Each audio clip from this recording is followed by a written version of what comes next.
tu vas bien, que tu as passé une excellente journée. Moi, je vais très très bien et j'ai passé une excellente journée. Aujourd'hui, un petit peu de détente, de relaxation.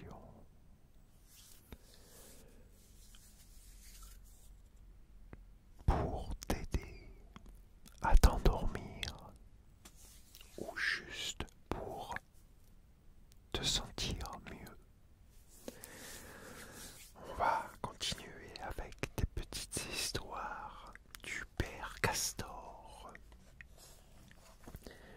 Donc on va commencer avec la première histoire. C'est parti. La première histoire. La vache orange par Nathan Hall ou elle. Non, ça se dit Hall. Illustration de Lucille Butel. Un jour, la vache orange de Monsieur Leblanc sauta par-dessus la barrière. La voilà partie sur la route. Un renard gris qui passait par là lui dit: comment ça va-t-il aujourd'hui? La vache s'assit et répondit: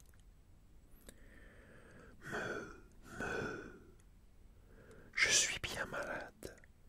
Alors le bon renard prit la vache sur son dos, l'emporta chez lui et la mit au lit.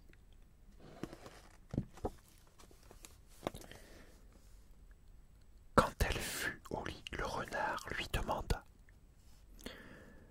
est-ce que tu as de la fièvre? Je ne sais pas, répondit la vache. As-tu un thermomètre? Le renard mit un biberon dans la bouche de la vache et lui dit: ne mords pas surtout.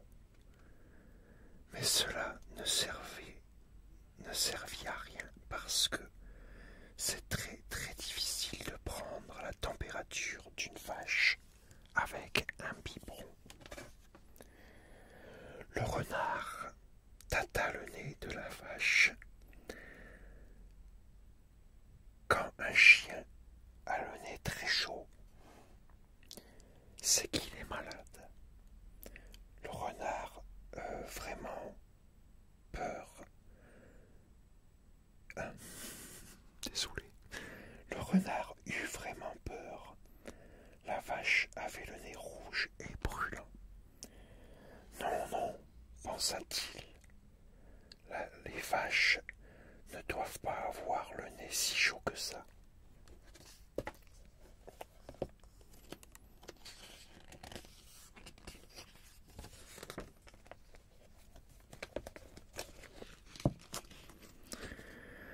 Le renard dit: montre-moi ta langue. La vache tira la langue.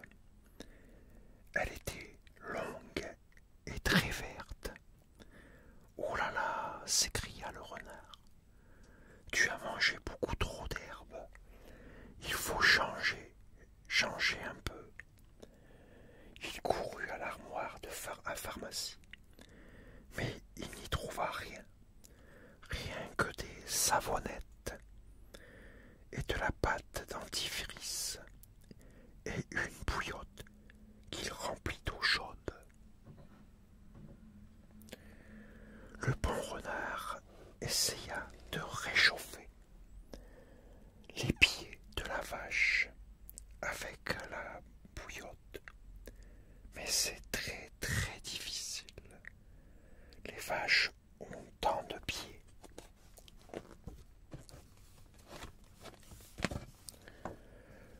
La vache remercia le renard et lui demanda: est-ce que tu n'as pas faim? Non, répondit le renard. Et la vache, après un instant, dit: j'ai faim. La vache n'était pas sage du tout.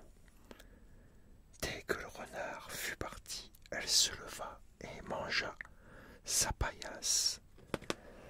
Alors ça mit le renard en colère, et il lui dit: si tu ne te conduis pas mieux, tu n'auras rien pour dîner. Et la pauvre vache se mit à pleurer.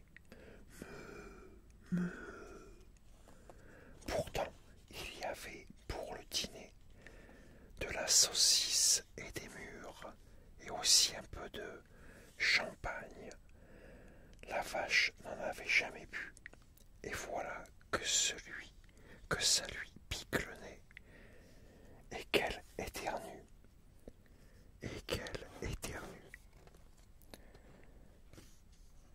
Dors bien maintenant, dit le renard.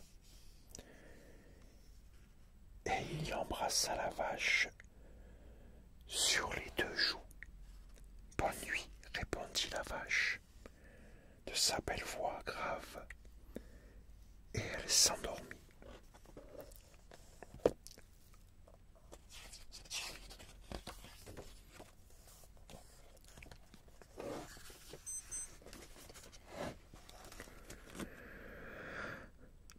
Au milieu de la nuit, la vache fit un terrible cauchemar.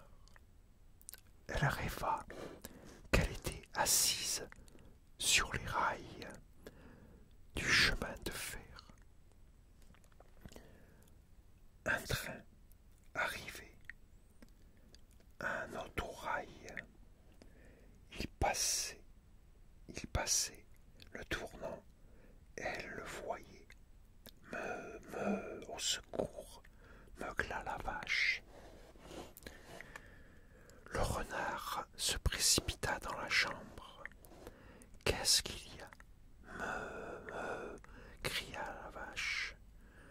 Il y a un autorail juste au tournant. Et les voilà qui se cachent tous les 2 sous le lit. Ce ne fut pas sans peine que le renard décida la vache à se recoucher. Il fallut allumer une bougie et la placer près de son lit pour qu'elle n'ait plus peur. Le lendemain, quand la vache s'éveilla, elle ne se rappela pas où elle était. Le renard qui entrait dans la chambre lui demanda comment elle allait. Mieux, merci, répondit-elle. Bon, dit le renard, et il lui laissa de l'eau chaude et du savon pour se laver la figure. Ensuite, le renard apporta un bon déjeuner pour la vache, du jus d'orange, du pain beurré et une grande tasse de chocolat bien chaud. Quand la vache eut fini de déjeuner, le renard lui dit: n'oublie pas de te laver les dents. Et il emporta le plateau.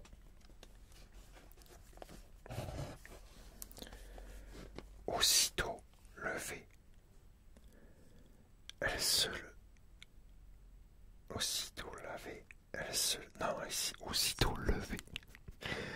lava les dents, se brossa les poils, se lisa les cornes et descendit retrouver le renard qui était dans la cuisine. Il était en train de parcourir le journal. Tout à coup, il vit une grande annonce. Belle récompense à qui ramènera une vache orange égarée. Est-ce que tu te sens assez bien pour retourner chez toi à pied? Demanda le renard. Oh oui, dit la vache. Et les voilà partis tous les deux. Monsieur Leblanc vit sa vache orange entrer dans la cour. C'est lui qui fut content. Il donna au renard une belle récompense, 50 sous et 3 gros bonbons, et à la vache un excellent dîner de trèfle et de froment.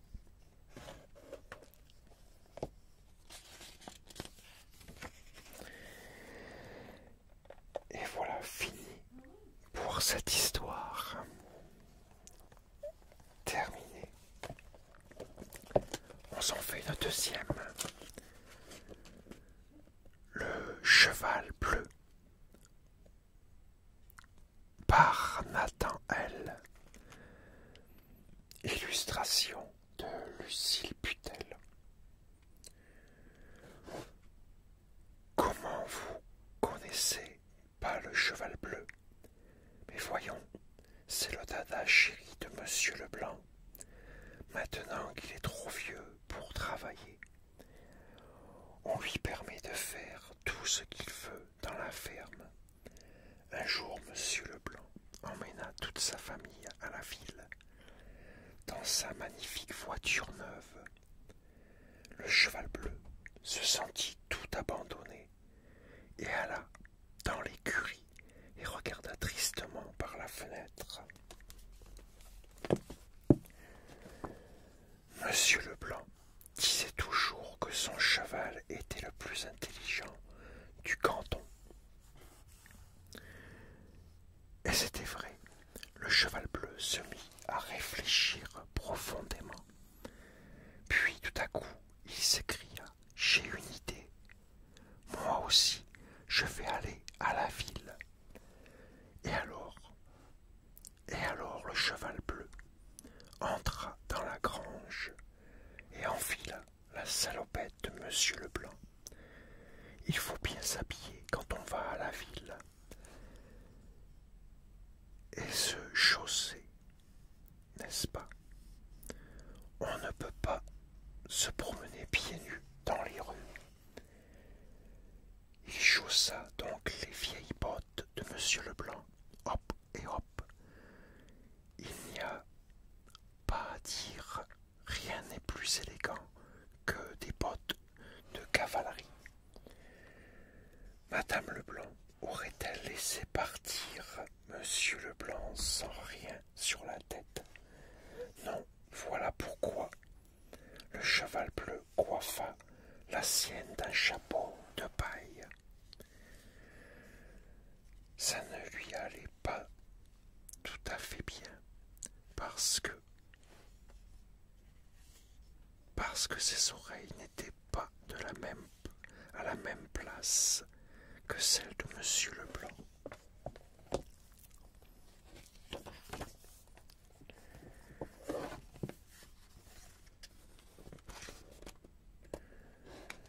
Quand le cheval bleu fut prêt, il alla dans le clos, à côté du hangar. « Mon Dieu !» s'écria la vache orange. « Où vas-tu comme ça, si bien habillée, à la ville, ma chère? Oh, est-ce que je peux aller avec toi dans cette tenue? Tu n'es pas présentable, dit le cheval. Attends un peu, cria la vache. Elle se précipita dans la cour et décrocha de la corde à linge, la robe verte de Madame Leblanc. Elle lui allait à merveille, car Madame Leblanc n'était pas très mince. « Mon voici, dit la vache orange, accourant à toute vitesse. C'est très joli, dit le cheval. Mais que vont dire les voisins qui te voient partir pour la ville sans chapeau? Oh, mes aïeux, mugit la vache. Elle disparut de nouveau et revint aussitôt avec un chapeau noir et un parapluie mauve. Parfait, s'écria le cheval, partons. Oh, oh, s'exclama la vache, c'est trop fatigant d'aller à pied. Si tu mettais la vieille auto en marche. On, fit le cheval, en voyant qu'il y avait de l'essence dans le réservoir. Tu ferais bien de vérifier le niveau de l'eau, dit la vache. Le cheval remplit le radiateur, puis monta sur le siège et appuya sur les boutons. Pop, pop, pop, pop, fit le moteur. Il va partir, cria la vache. Pop, pop, broum, broum.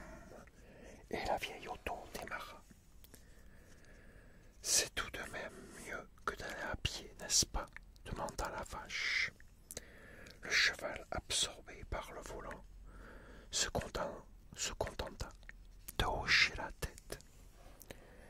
As-tu une liste? Demanda la vache. On ne va pas en ville sans une liste de commission. Le cheval arrêta la voiture et descendit pour chercher dans ses poches. Mais il ne trouva rien sauf une lettre que Madame Leblanc avait confiée à Monsieur Leblanc pour la mettre à la poste l'année d'avant. Une clé anglaise pleine de graisse et un porte-monnaie usé plein d'argent.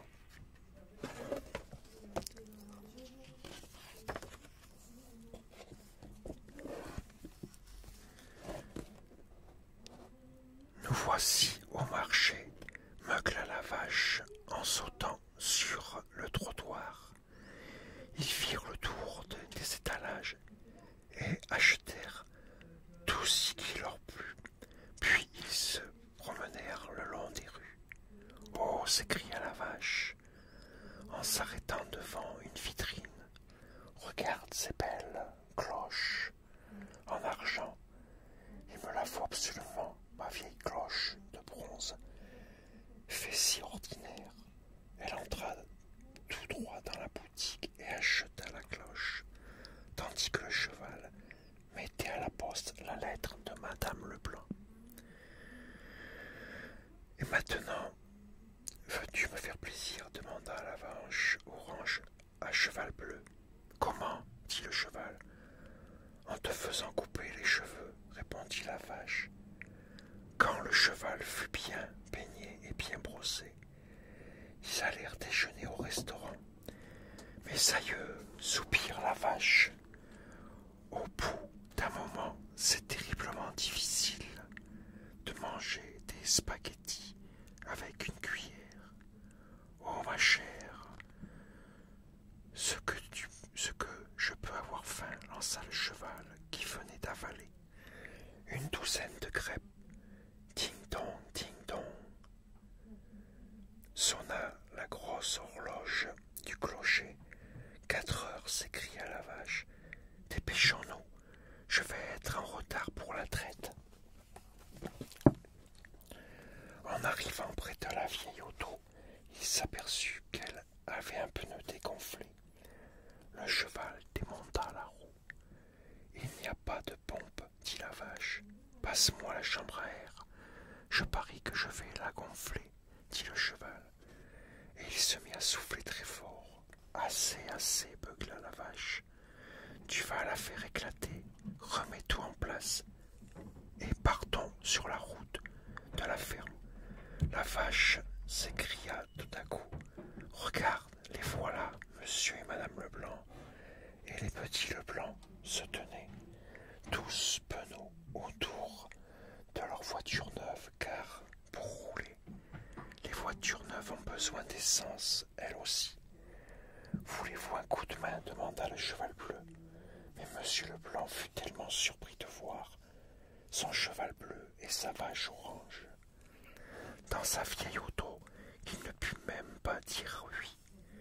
Alors le cheval bleu prit une grosse corde dans le coffre de la vieille auto et attacha bien fort les deux voitures ensemble. Pendant remorquer la belle voiture neuve. Le cheval bleu dit en clignant de l'œil, qui prétendait que j'étais trop vieux pour travailler. Quand ils arrivèrent à la ferme, tout le monde descendit de voiture, excepté madame Leblanc qui cherchait son sac à provisions. Il n'est pas là, dit monsieur Leblanc. Où diable l'avons-nous oublié? Ne vous tourmentez pas, dit le cheval bleu. Regardez ce que nous avons acheté au marché. Une douzaine d'oranges, une boîte d'oignons, un tube de pâte dentifrice, un livre, des petits clous, une poupée en caoutchouc pour Annie, un ballon pour Félix, 3 biberons pour bébé, un chapeau rouge pour madame Leblanc. Alors monsieur Leblanc se tourna vers madame Leblanc. N'ai-je pas toujours dit que mon cheval bleu était le plus intelligent du canton? Je devrais dire du département et même de la terre.